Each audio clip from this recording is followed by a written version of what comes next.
로마서를 살펴보고 있습니다. 오늘은 로마서 14장 말씀을 생각해 보겠습니다. 로마서 14장 말씀을 함께 생각하면서 은혜를 나누겠습니다. 로마서 14장에는 먹는 음식과 또 날에 대해서 그렇게 말씀하고 있습니다. 그 배경은 로마 교회 안에 유대인 그리스도인과 또 이방인 그리스도인이 함께 있었기 때문에 아마 이 음식과 날에 대한 그런 견해 차이가 있었던 것 같습니다. 잠깐 먹는 음식에 대해서 좀 생각을 해보면 창세기 1장 29절에 하나님이 사람을 창조하시고 처음 주셨던 음식이 뭐냐면 씨 맺는 채소와 씨 가진 열매 맺는 나무였습니다. 그러니까 하나님께서 우리에게 처음 주셨던 음식은 곡식과 과일이었습니다. 그리고 창세기 3장 18절에 보면 그때 이제 채소를 주셨어요. 그러니까 곡식과 과일을 가장 먼저 주셨고 그 다음에 채소를 우리의 음식으로 주셨습니다. 그리고 노아 때 이제 홍수가 났는데 성경에 보면 150일 동안 물이 땅에 창일했기 때문에 그때 뭐 과일이나 채소나 이런 것들이 다 없었습니다. 그래서 창세기 9장 3절과 4절에 보면 그때 고기를 허락하셨어요. 그러니까 창조한 다음에 약 1000년 후에 하나님께서 우리에게 고기를 먹도록 주셨습니다.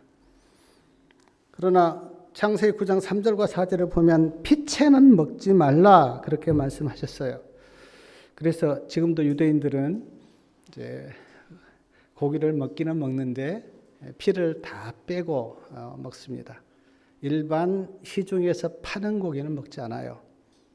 자기들이 특별히 잡아서 그렇게 피를 다 뺀 다음에 그렇게 이제 먹는데 어떤 분이 이렇게 이야기한 걸 들었습니다. 피 다 빼내면 고기가 맛이 없다고.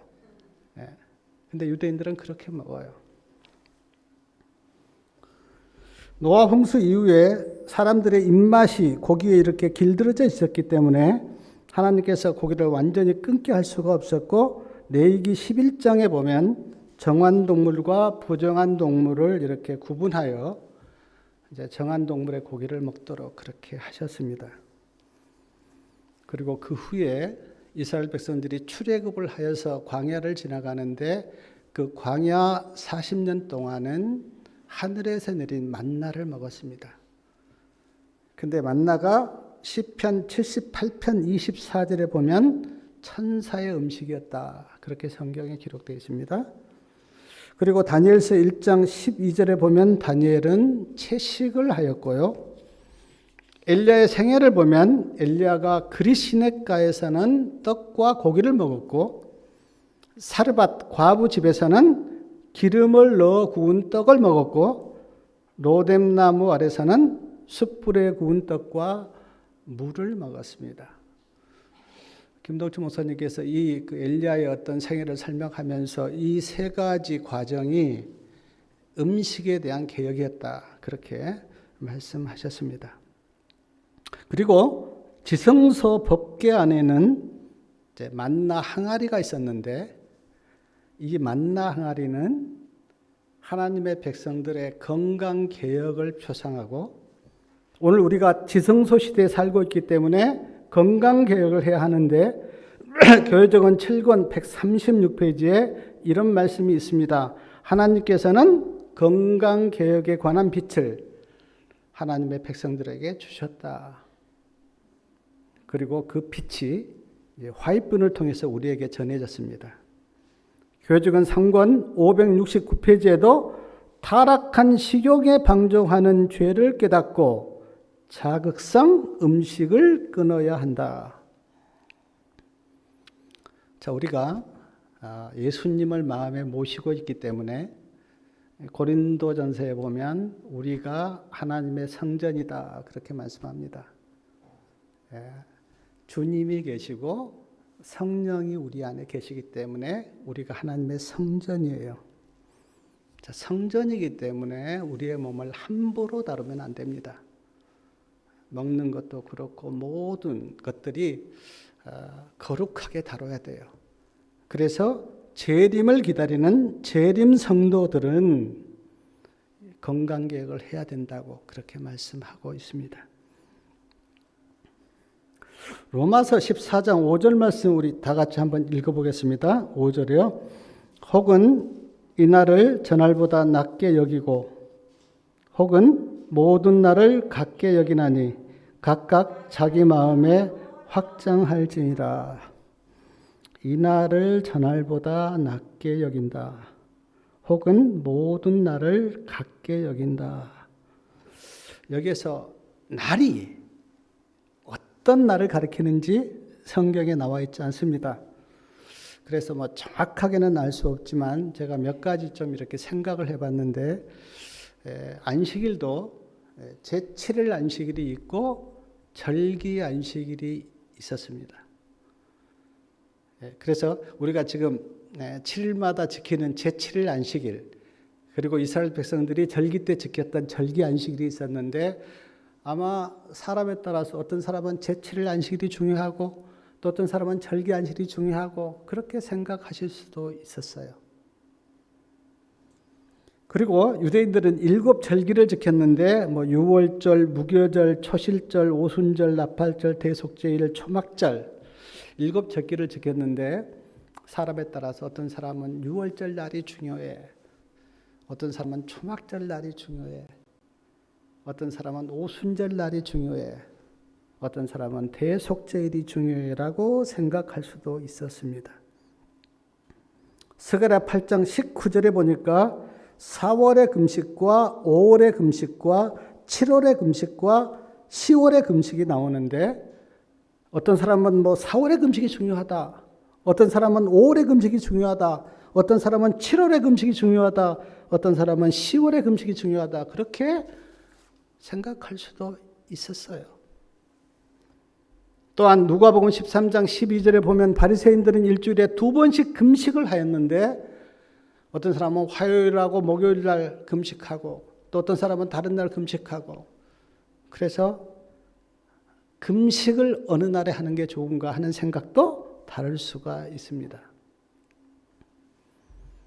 그런데 사랑하는 여러분, 하나님의 말씀은 어떤 말씀이 중요하고 어떤 말씀이 덜 중요하고 그런 게 없습니다.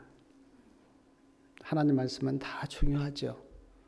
하나님께서 우리에게 성경을 통해서 말씀하셨다면 이 말씀은 다 중요합니다. 어떤 말씀을 가지고 어떤 사람은 이 말씀이 중요하고 또 어떤 사람은 저 말씀이 중요하고 그렇게 논쟁할 필요가 없어요. 논쟁하는 것은 옳지 않습니다. 그냥 똑같이 하나님이 나에게 주신 말씀 그렇게 받아들여야 합니다. 근데 지금 로마 교회에 편지를 썼는데 로마 교인들 사이에는 그렇지 못했어요. 안식일에 대한 논쟁도 있었고 또 어떤 사람은 막 무슨 음식을 먹어야 된다고 하는 논쟁도 있었고 또 어떤 날이 더 중요하다고 하는 논쟁도 있었고 논쟁이 있었어요. 그래서 사도 바울이 로마서 14장에서 특별히 음식과 날에 대해서 이렇게 말씀을 하셨다는 생각이 듭니다. 사랑하는 여러분, 우리가 똑같이 신앙을 하고 있는데 각자 깨달음이 다를 수 있어요. 받은 빛도 다 다릅니다. 그래서 어떤 사람은 믿음이 강하고 어떤 사람은 믿음이 약합니다. 그래서 사도 바울이 어떻게 말씀하셨는지 로마서 14장 1절에 보니까 믿음이 연약한 자를 너희가 받으라. 믿음이 연약한 자를 받으라. 내치지 말고 저 사람은 믿음이 없어 그렇게 거절하지 말고 믿음이 연약한 자를 받으라. 그게 교회예요. 만약 어떤 사람이 믿음이 없다고 우리가 그 사람을 내치면 그 교회는 그리스도가 없는 교회예요. 예수님의 사랑이 없는 교회예요. 그리스도가 있고 예수님의 사랑이 있다면 연약한 형제의 믿음을 우리가 받아야 돼요. 그리고 그를 더 보듬어주고 더 감싸주고 그가 믿음이 자라도록 도와주고 그를 위해서 기도해주고. 로마서 14장 10절에 보니까 너희가 어찌하여 형제를 판단하느냐. 여기 형제가 나와요. 형제. 우리가 다 한 형제입니다. 그러므로 형제를 받고 품고 감싸줘야 돼요.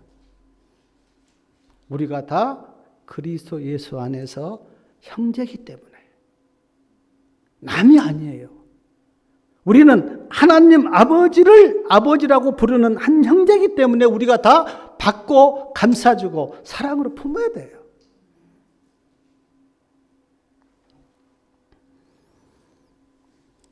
또한 로마서 14장 3절에 보니까 먹는 자는 먹지 않는 자를 업신여기지 말라. 업신여긴다고 하는 뜻을 이제 무시한다, 깔본다. 업신여기지 말라는 거예요. 사랑하는 여러분, 요한일서 3장 15절에 보니까 누구를 미워하는 자는 살인하는 자다 그렇게 말씀하셨는데 업신여기는 것은 죄입니다. 죄예요. 그러므로 누구를 판단하고 업신여기고 그런 것은 죄를 짓는 거예요. 죄를. 우리는 다 하나님 앞에서 인격적으로 평등합니다. 물론 하나님의 몸된 교회를 섬기기 위해서 우리의 직책은 다를 수가 있어요. 그건 일을 하기 위한 직책이 다를 뿐이지 우리가 차별이 있는 건 아니에요. 우리는 다 평등해요. 평신도든지 목사든지 장로든지 교사든지 다 평등해요. 그러므로 누가 누구를 업신여기면 안 됩니다. 세상에서는 차별이 있죠. 그러나 교회 안에서는 차별이 있으면 안 돼요. 세상에서 사랑을 받지 못한 자도 교회 안에서는 사랑을 받아야 합니다. 세상에서는 무시를 당한 자도 교회 안에서는 인격적으로 대접을 받아야 돼요. 왜냐하면 다 우리가 하나님의 자녀이고 형제이기 때문에. 사도 바울이 특별히 그때 로마가 굉장히 컸잖아요. 그 교회 안에 어떤 분열이 있었고 이방인 그리스도인, 유대인 그리스도인, 그래서 어떤 논쟁이 있었는데 거기에 대해서 연약한 자를 받고 차별하지 말고 업신여기지 말라. 하나님이 좋아하지 않기 때문에. 또한 3절 끝에 보니까 판단하지 말라 그렇게 말씀하십니다. 판단하지 말라. 우리는 누구를 판단할 권한이 없습니다. 누가 판단하십니까? 하나님이 판단하세요. 그러므로 우리가 누구를 판단하면 내가 하나님 자리에 앉아 있는 거예요. 하나님이 하실 일을 내가 한다고 하는 것은 큰 잘못입니다. 그래서 우리는 누구를 판단하면 안 돼요. 재판장은 하나님이세요. 우리는 다 하나님 앞에 죄인으로서 나와 있어요. 그래서 누구를 판단하지 말라고 말씀합니다.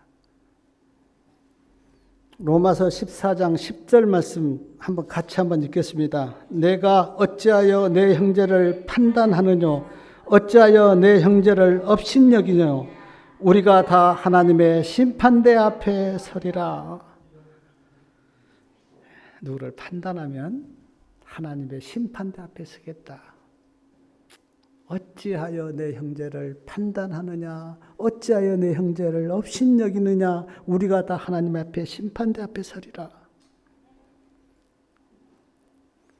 그 사람은 하나님의 심판받아요.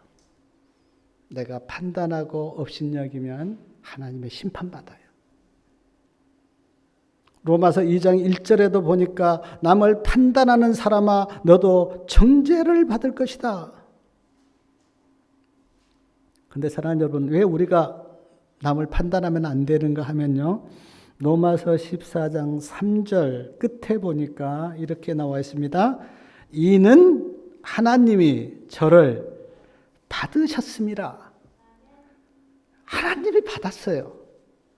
어떤 한 영혼을 하나님이 내 자녀라고 받았는데 우리가 어떻게 판단을 합니까? 하나님이 그를 받으셨는데.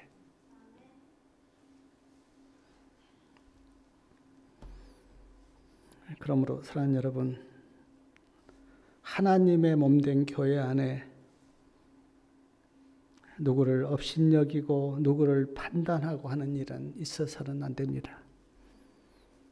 우리가 할 일은 사랑하고 감싸 안고 보듬어주고 서로 존경하고, 우리가 누구를 판단하거나 정죄하거나 업신여기거나 하면 그 자체가 하나님 앞에 죄예요. 우리에게는 그럴 권한이 없습니다. 그러므로 우리 모두가 다 주님이 주신 그 사랑으로 사랑하고 서로 감싸주기를 바랍니다. 그리고 로마서 14장에서 우리에게 주신 말씀이 뭐냐면 6절과 8절에 보니까 주를 위하여라는 말이 5번 나오는데, 우리 6절 말씀 같이 한번 읽겠습니다. 나를 중히 여기는 자도 주를 위하여 중히 여기고 먹는 자도 주를 위하여 먹으니 이는 하나님께 감사함이며 먹지 않는 자도 주를 위하여 먹지 아니하며 하나님께 감사하니라. 8절 우리가 살아도 주를 위하여 살고 죽어도 주를 위하여 죽나니 그러므로 사나 죽으나 우리가 주의 것이라. 먹어도 누구를 위해서요? 주를 위하여. 먹지 않아도 주를 위하여. 살아도 주를 위하여. 죽어도 주를 위하여. 우리 삶의 모든 근원과 동기가 누구 때문입니까? 예수님 때문에. 어떤 형제에게 내가 봉사하는 것도 궁극적으로는 나를 위한 것이 아니고 주님을 위하여. 내가 어떤 형제에게 함께 밥을 먹는 것도 주님을 위하여. 왜 그렇습니까? 우리가 주의 것이로다. 주님의 것이기 때문에 우리 모두가 다 주님의 것이기 때문에 주를 위하여. 내가 어디를 가도 주를 위하여. 물론 한 형제를 위해서 있죠. 그러나 내 마음속에 일어나는 근본적인 동기는 주님을 위하여. 그리고 그 주님이 그래 형제를 사랑하라 라고 말씀하셨기 때문에 형제를 사랑하는 거고, 주님이 그 형제와 함께 밥을 먹으라 그렇게 말씀하셨기 때문에 밥을 먹는 것이고, 주님이 어떤 형제를 방문하라 그렇게 말씀하셨기 때문에 그 형제를 방문해서 사랑을 나누는 것이고, 그래서 진짜 하나님을 믿는 믿음의 사람은 내 행동에, 내 말의 모든 동기가 뭐냐면 주님을 위하여. 그러면 잘못되지 않아요. 나를 위해서 하다 보면 어떻습니까? 시험에 들어요. 내가 누구를 저렇게 사랑했는데 저 사람은 나를 사랑하지 않는다고 시험에 들어요. 나를 위해서 하면 섭섭사고 자존심이 상해요. 근데 주님을 위해서 하면 문제가 안 됩니다. 아무리 봉사하고 아무리 사랑을 베풀어도 내가 주님을 위해서 했다라고 생각하면 마음이 기쁘고 섭섭하지가 않아요. 어떤 대가도 받지 않습니다. 주님을 위해서 하면. 그리고 감사가 나와요. 근데 사랑하는 여러분, 우리가 주님을 위해서 산다고 생각하면 주님의 뜻이 무엇이고 주님이 무엇을 원하시는지를 알아야 합니다. 성경을 통해서 주님이 이걸 원하시구나라고 생각할 때 주님을 위해서 할 수가 있잖아요. 주님이 무엇을 원하시는지 모르고 주님의 뜻이 무엇인지 모르면 어떻게 우리가 주님을 위해서 살겠습니까? 그러므로 기도와 성령의 음성을 통해서 그리고 하나님의 말씀을 통해서 예수님이 무엇을 원하시는지 아는 은혜가 있기를 바랍니다. 또 하나 로마서 14장에서 우리에게 주는 교훈이 뭐냐면 형제를 위하라. 자, 주님을 위해서 우리가 살아야 되고 두 번째는 형제를 위해서 살아야 되는데 13절 말씀 이렇게 한번 보면은요. 그런즉 우리가 다시는 서로 판단하지 말고 도리어 부딪힐 것이나 거칠 것으로 형제 앞에 두지 말라. 형제 앞에 뭘 두지 말라고요? 부딪힐 것이나 거칠 것으로 형제 앞에 두지 말라. 자, 형제 앞에 장애물을 두면 어떻습니까? 형제를 사랑하는 것이 아니죠. 형제 앞에 거칠 것을 두면 어떻습니까? 형제를 사랑하는 것이 아니죠. 그러므로 형제 앞에 부딪힐 것이나 거칠 것을 두지 말고 형제를 인격적으로 사랑하고 진실하게 대하고 무리하지 않고 예의를 갖춰서 좀 행하고. 왜냐하면 하나님이 나도 사랑하지만 그 형제도 하나님이 사랑하는 하나님의 자녀이기 때문에 우리가 진짜 성숙한 그리스도인이라면 형제 앞에 무리하면 안 돼요. 존경하고 예의를 갖춰야 돼요. 말도 함부로 하면 안 됩니다. 내가 이런 말을 했을 때 그 형제가 어떻게 생각할까 생각해 보시고 하셔야 돼요. 자기 기분대로 자기 생각대로 말하면 형제가 상처받습니다. 그거는 거칠 것이에요. 15절 말씀 우리 다 같이 한번 읽어보겠습니다. 15절요. 만일 식물을 인하여 내 형제가 근심하게 되면 이는 내가 사랑으로 행치 아니함이라. 그리스도께서 대신하여 죽으신 형제를 내 식물로 많게 하지 말라. 형제가 근심하게 되면 사랑으로 행하는 것이 아니다. 내가 어떤 일을 했어요. 근데 형제가 근심하게 돼요. 그게 사랑으로 행하는 것이 아니라는 거예요. 근데 그 형제가 누굽니까? 그리스도께서 대신하여 죽으신 형제. 그렇다면 예수님이 지금 그 형제를 위해서 죽으셨는데 만약에 우리가 그 형제를 근심케 하면 예수님 마음이 어떨까요? 내가 어떤 형제를 위해서 죽었는데 그 형제를 내가 못 살게 굴고 근심케 하면 예수님 마음이 어떻겠어요? 그러므로 형제를 근심하게 하는 것은 예수님을 근심하게 하는 거예요. 왜냐하면 그 형제를 위해서 예수님이 십자가에서 죽으셨기 때문에 그걸 생각하면 그 형제가 얼마나 귀하고 얼마나 존경스럽고 하나님이 나도 사랑하지만 그 형제도 사랑하세요. 그래서 이렇게 이야기합니다. 형제를 근심하게 하지 말라. 그것은 사랑으로 행하는 것이 아니다. 사랑으로 행하면 근심하지 않겠죠. 그런데 이기적으로 행하고 막 내 욕심을 차려서 형제를 내가 이용하면 형제가 근심하게 되는데 그것 예수님이 싫어하세요. 왜냐하면 예수님이 이렇게 말씀하잖아요. 그리스도께서 대신하여 죽으신 형제라고.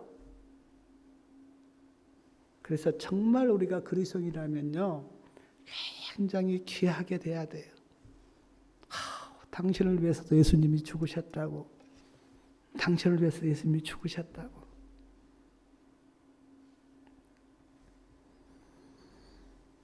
(21절에는) 우리가 형제를 어떻게 대할 건지 21절 말씀 좀 같이 한번 읽겠습니다. 고기도 먹지 아니하고 포도주도 마시지 아니하고 무엇이든지 내 형제로 거리끼게 하는 일을 아니함이 아름답다. 뭐가 아름답다고요? 내 형제를 거리끼게 하지 않는 것이 아름답다.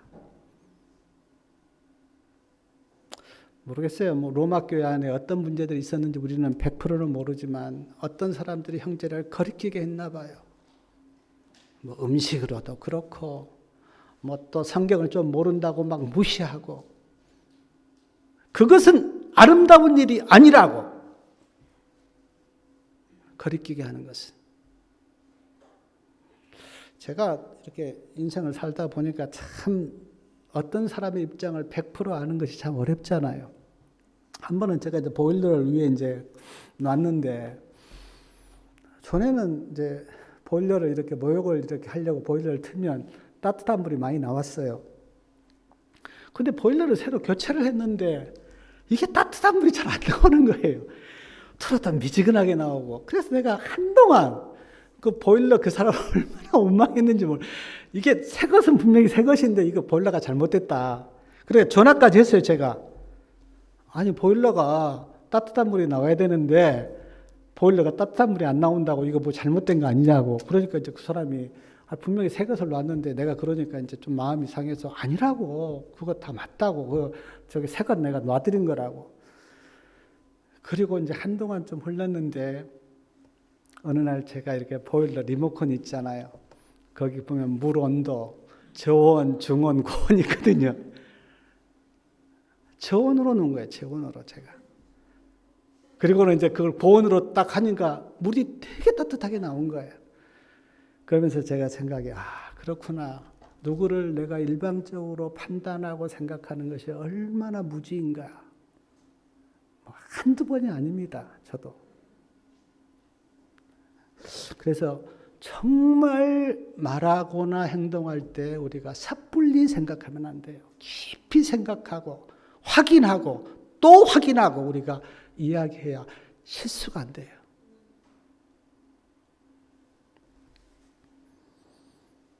형제를 거리끼게 하지 말라. 그것이 아름답다. 저도 믿음이 부족하지만 성숙한 그리스도인의 태도를 보면 절대 함부로 행동하지 않아요. 굉장히 신중하고 조심하고, 그것이 성숙한 그리스도인의 태도이고 그것이 한 형제를 사랑하는 모습이에요. 저는 물론 사람이 좀 성향이 다르기는 하지만 어떤 사람이 이렇게 함부로 대하는 사람 보면 저는 그 사람이 성경을 얼마나 많이 알든 믿음이 좋든 저는 딱 거부 반응이 나와요. 저 사람은 아직 예수님을 닮지 못한 사람이구나. 13절 말씀에도 우리 고린도전서 8장 13절에도 이런 말씀이 있는데요. 만일 식물이 내 형제로 실족해 하면 나는 영원히 고기를 먹지 아니하며 내 형제를 실족치 않게 하리라. 형제를 실족치 않게 하리라. 예수님이 마태복음 18장 6절에 보면 형제를 실족하는 일에 대해서 예수님이 이렇게 말씀하셨어요. 좀 섬뜩한데, 누구든지 나를 믿는 이 소자 중 하나를 실족해 하면 차라리 연자 맷돌을 목에 메고 바다에 빠지라. 예수님이 이렇게 말씀하셨어요. 한 영혼을 실족해 하면 차라리 연자 맷돌을 목에 걸고 바다에 빠지는 것이 낫다. 얼마나 한 영혼을 실족해 하는 것이 주님께 마음 아팠으면 이렇게 말씀하셨을까요?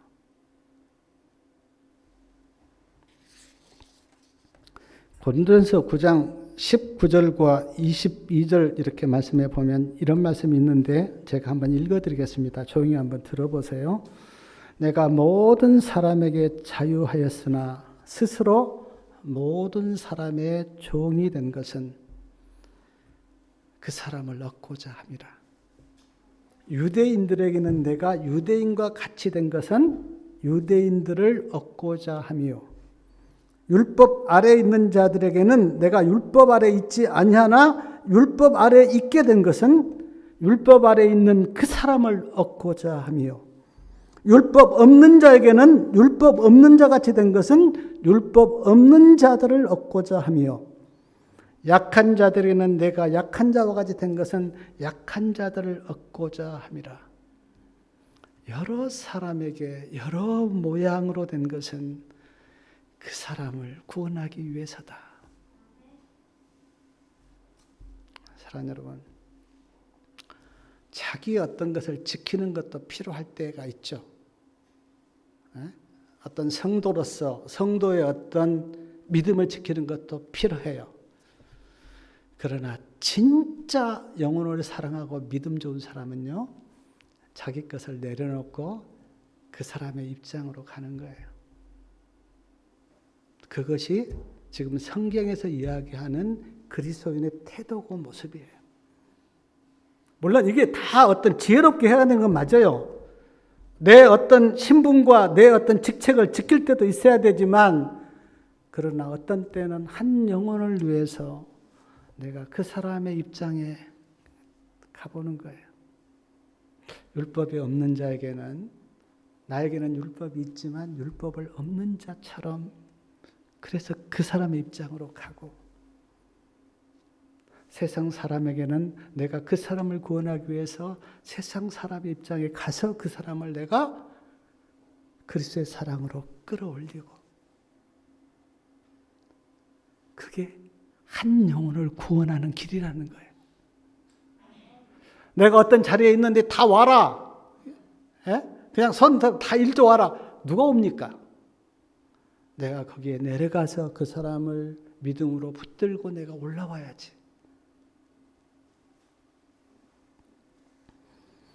사랑하는 여러분, 사도 바울 같은 이런 영혼 사랑의 마음을 갖기를 바랍니다. 우리에게는 다 율법이 있지만, 그러나 나는 율법대로 살 거야. 물론 살아야 되죠. 그러나 한 영혼을 구원하기 위해서는 내가 율법이 없는 자처럼 그 사람의 입장에 가서 그 영혼을 붙들고 내가 올라와야 돼요. 17절 말씀 우리 다 같이 한번 읽겠습니다. 17절. 하나님의 나라는 먹는 것과 마시는 것이 아니요 오직 성령 안에서 의와 평강과 희락이라. 물론 우리 몸이 먹는 것 또 마시는 것으로 이렇게 이루어지기 때문에 먹고 마시는 것이 중요합니다. 안 중요한 건 아니에요. 중요해요. 무엇을 먹느냐에 따라서 우리의 몸은 그렇게 형성이 돼요. 그래서 먹는 것이 중요합니다. 그러나 먹고 마시는 것이 하나님 나라의 전부는 아니에요. 하나님 나라는 먹고 마시고 그게 전부가 아니에요. 말씀 보십시오. 아무리 내가 좋은 것을 먹고 좋은 것을 마셨는데 성령 안에서 의가 없으면 어떻게 됩니까? 의가 없으면 구원받지 못합니다. 좋은 것 먹고 좋은 것 마시는데 성령 안에서 평강이 없고 기쁨이 없으면 어떻게 됩니까? 그럼 막 세상 사람처럼 막 염려하고 걱정하고 그렇게 살 수밖에 없어요. 주님이 주신 평강과 기쁨이 없으면 어떻게 우리가 기뻐하면서 마음 어떤 평강을 누립니까? 그러므로 하나님 나라는 먹고 마시는 것이 다가 아니고 성령 안에서 의와 평강과 기쁨을 누리시기 바랍니다. 그게 진짜 하나님 나라의 성도의 마음이에요. 우리가 지금이야 다 잘 먹고 잘 살지만 옛날에는 막 못 먹었잖아요. 고구마도 먹고 보리밥 먹고. 먹는 게 다가 아니에요. 옛날에는 그렇게 살았었는데 지금은 다 고기 막 많이 먹고 잘 먹고 하는데 정말 내 안에 성령이 주시는 의와 평강과 기쁨이 없다면 그게 무슨 그리스도인입니까? 설령 좀 못 먹어도 내 안에 의가 있고 기쁨이 있고 희락이 있고 평강이 있고.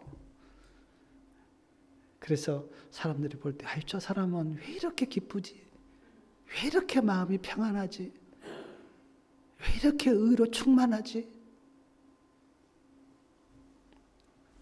23절 말씀 한번 같이 한번 읽겠습니다. 23절. 의심하고 먹는 자는 정죄되었나니 이는 믿음으로 쫓아 하지 아니한 영고라. 믿음으로 쫓아 아니하는 모든 것은 죄니라. 믿음으로 쫓아 하지 아니한 모든 것은 죄다 그랬습니다. 근데 여기 지금 믿음의 대상이 뭡니까? 믿음의 대상은 내 생각도 아니고 내 지식도 아니고 세상의 어떤 것도 아니고 내 감정도 아니에요. 우리가 믿는다고 할 때 믿음의 대상은 하나님의 말씀입니다. 하나님의 말씀이 우리가 믿는 믿음의 대상이에요. 그러므로 여기에서 지금 믿음으로 하지 않는 것이 다 죄다 그랬는데 다른 말로 하면 말씀으로 하지 않는 것은 다 죄예요. 사랑하는 여러분, 우리가 말씀을 믿는데 말씀을 믿는 것이 그리스도를 믿는 것이고 말씀 안에 있는 것이 그리스도 안에 있는 것이고 말씀을 따르는 것이 그리스도를 따르는 거예요. 세상 사람들은 이렇게 이야기합니다. 예수님 보여달라고. 우리가 할 수 있는 이야기는 말씀 안에 예수님 계시니까 말씀 보라고. 나 예수님 따르고 싶다고. 말씀 따르라고. 왜냐하면 말씀 안에 예수님이 계세요. 예수님이 원래 요한복음 1장에 보면 말씀이었다 그랬어요. 말씀. 근데 말씀이 육신을 쓰고 이 땅에 오셔서 사람이 되셨어요. 누가 되셨는가? 내가 되신 거예요. 내가 되어서 내 죄값으로 돌아가셨어요. 지금은 안 계세요. 성령으로 계세요. 그러면 지금 예수님을 어디에서 만날 수 있는가? 말씀 속에서. 우리가 내가 어디 좀 갑시다 그렇게 이야기하면 이게 말입니다. 그러나 어디 갑시다 하는 그 말 속에 내 어떤 모습이 나와 있잖아요. 예수님이 지금 마태복음, 마가복음, 누가복음, 요한복음, 사복음서에 예수님이 33년 동안 살았던 생애가 다 기록되어 있는데 우리는 그 말씀을 보면서 예수님이 언제 어디에 가셨고 누구를 만났고 누구에게 어떻게 행동하셨고 누구를 어떻게 구원하셨고 누구를 어떻게 말씀 속에서 예수님의 모습이 다 나와 있는 거예요. 그래서 우리는 예수님을 지금 만날 수는 없지만 그러나 말씀 속에서 예수님이 어떻게 살았는가를 우리가 보면서 예수님을 본받고 예수님을 따라가는 거예요. 여기 믿음으로 하지 않는 것은 다 죄다 그랬는데 이 말씀은 말씀을 떠나서 내 마음대로 하는 것은 다 죄다 그런 말이에요. 그러므로 하나님의 말씀을 따르시기 바랍니다. 로마서 14장 말씀 참 여러 말씀이 있는데 이 시간에 다 이렇게 볼 수는 없고 제가 이제 몇 말씀 드렸습니다. 다시 한번 제가 말씀을 드리면 형제를 판단하거나 업신여기지 마십시오.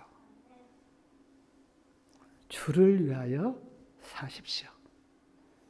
형제를 넘어지게 하거나 근심하게 하거나 거리끼게 하거나 실족하게 하지 마십시오. 그것은 하나님 앞에 죄를 짓는 것입니다. 하나님의 나라는 먹고 마시는 것이 아니라 오직 성령 안에서 의와 평강과 기쁨이다. 믿음으로 쫓아 아니한 모든 것은 죄다. 이런 말씀을 마음에 기억하시고 다 지금 우리에게 주신 말씀이거든요. 로마 교회에게 편지를 했지만 그러나 그 편지가 성경 안에 들어있다고 하는 것은 오늘 우리에게 하신 말씀이에요. 그래서 우리 교회 안에 형제를 넘어지게 하거나 형제를 업신여기거나 판단하거나 그런 일이 없기를 바라고 우리가 주님 안에서 의와 평강과 기쁨이 충만한 주의 몸된 교회와 성도님들이 되시기를 바라면서 말씀을 마치겠습니다.